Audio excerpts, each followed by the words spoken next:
What's up, everyone? This is Pat with Infinite Fitness, and today we are going to be talking about body fat set point. What is body fat set point, and why does it matter?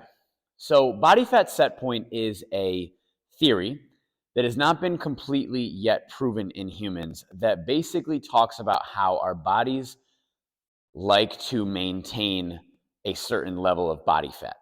And when that level of body fat changes, our body will institute certain things to try to get back to that level of body fat.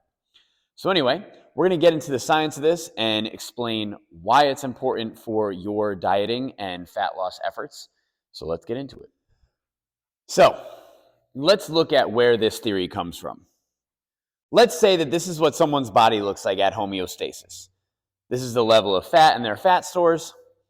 When our body is at homeostasis or at our current set point, our body is going to release normal levels of leptin, which is the hormone responsible for feeling full. Okay, that's assuming that there's nothing else going on abnormal in the body. As we lose fat and our fat cells begin to shrink, the level of leptin that our body releases will go down. And so what the research shows is that this leptin release will remain blunted until we do one of two things. The first thing is regain body fat to restore the initial body fat set point, or two is maintain the new level of body fat for an extended period of time. Now, the tricky thing about this is the further and further we go from the initial set point, the greater the body's response to this is, and the lower that the body will drop our leptin levels.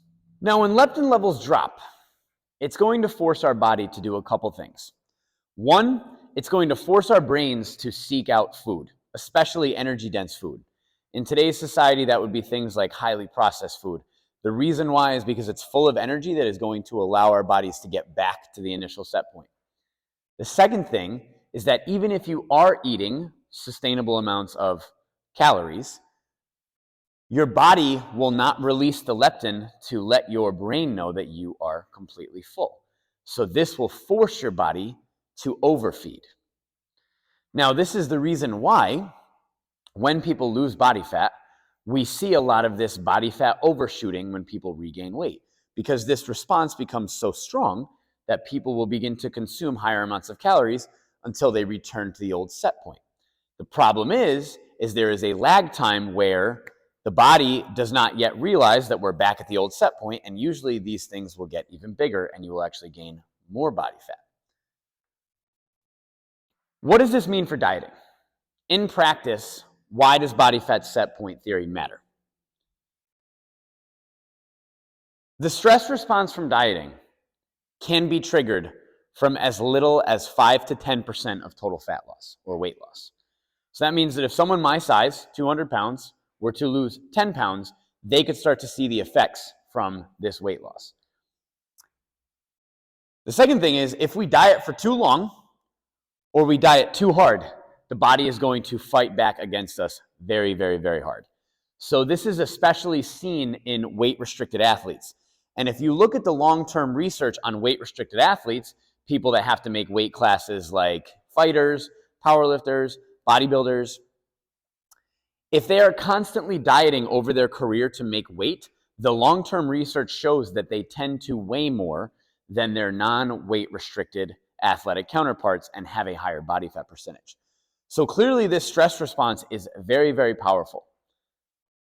Now, the real question is, what can we do to mitigate the effects of body fat set point? What tools do we have in our arsenal to fight body fat set point?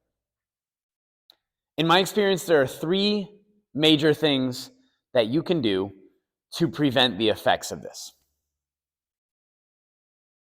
Number one, and the most important, is try to only lose small amounts of fat at one time, okay? Try not to lose, 30, 40, 50, 60 pounds at one time if you don't have to, okay? Because the more amount of weight that you lose at one time, the more likely you are to suffer the effects of body fat set point. The second thing that you can do is after the diet is over, Do a reverse diet to restore your metabolism. If you are unsure of how to reverse diet, I will leave a couple of links on some videos that I've recorded in the description on reverse dieting. Number 3, maintain your new body fat percentage for a long period of time. The current data and the current opinion of the experts in the field of nutrition says that you usually need to maintain your new level of body fat for at least 1 year for your body to accept it as the new set point.